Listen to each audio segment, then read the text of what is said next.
Well, on Capitol Hill, the House has adjourned for the holidays, but the Senate set to return on Monday. Lawmakers in the upper chamber were asked to delay their break to allow more time for negotiations on aid for Ukraine and a border security deal.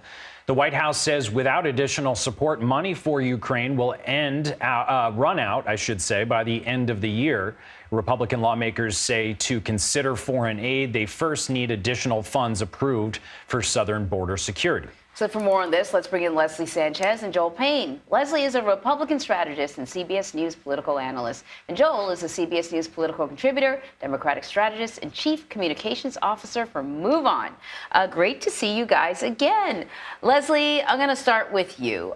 So this is the debate happening on Capitol Hill. Well, the House has already gone home, but for the Senate, they're going to keep debating this, reaching a deal on border security in exchange for aid for Ukraine. I'm curious, how important is this for Republican voters? Because Republican lawmakers are not just talking about, a monetary commitment. They want that money to be used in very specific ways. Both Democrats and Republicans agree that something needs to be done at the border. Why not just make a monetary commitment and then kind of move things along? It's interesting, Emery. How many times have we been talking about the border for the last decade plus? And the porous border. So for Republicans, there has been this staggering, this continuous drumbeat of a porous border, and everyone's asleep at the wheel on the federal level. They want technology. They want resources. They want, more judges on the border to move this through. And there's a heightened concern from a national security perspective, and Republicans feel that they do not deliver on that.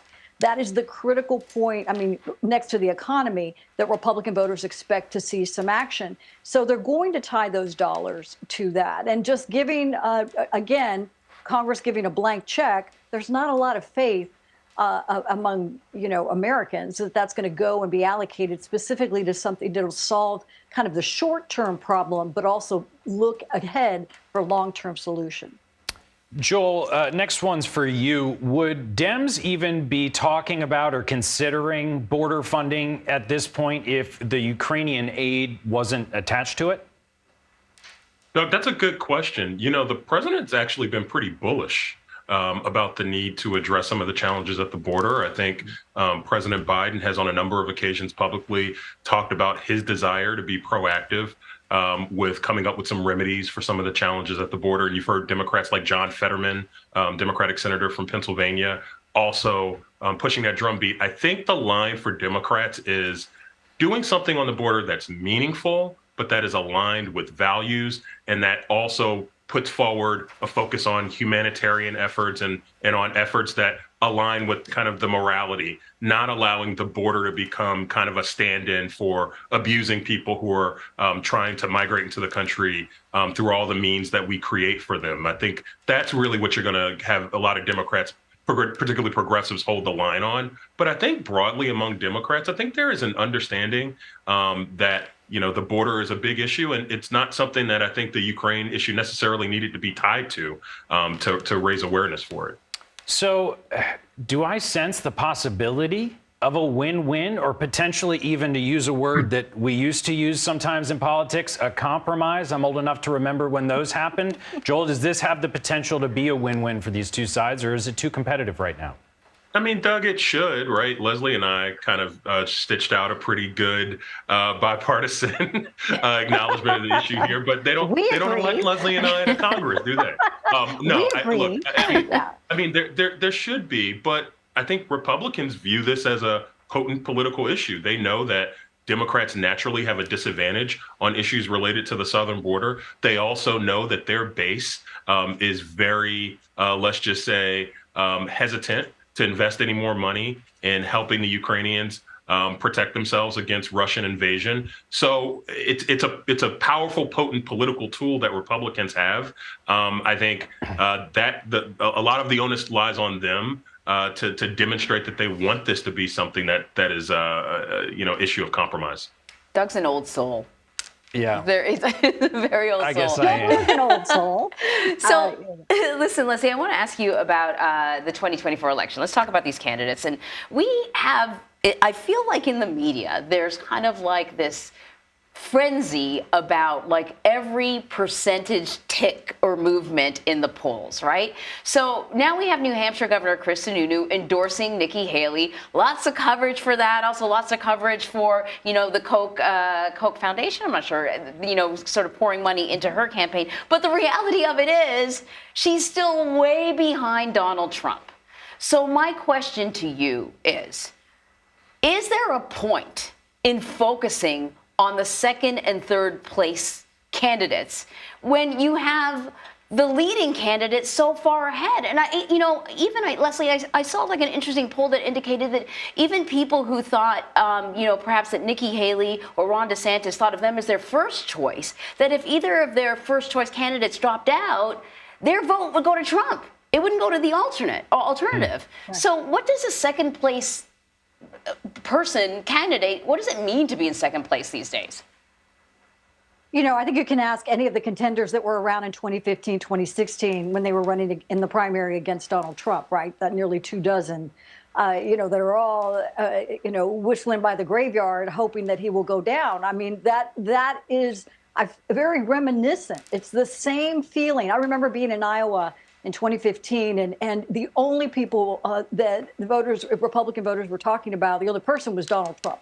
He's flying in on the helicopter, he's taking people for rides, and one way or the other, metaphorically. And a lot of people really were energized for him. I think you nailed it, Anne-Marie, when you said that. I think many Republican primary voters are coming home to Donald Trump.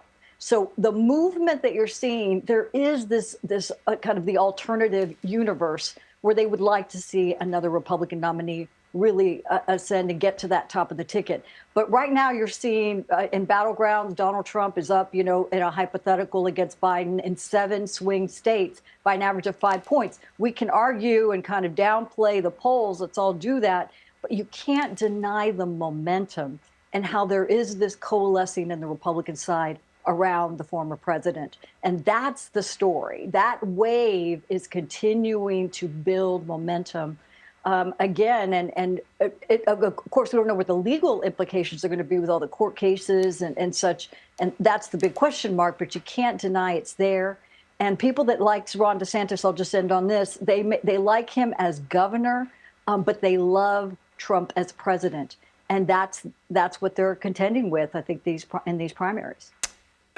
Joel, within your own party, how deep is this disconnect that seems to be growing, the faction ever since October 7th, and our allies in Israel as a nation that President Biden has been supporting? The more progressive members of his own party are very against sort of this bullish support.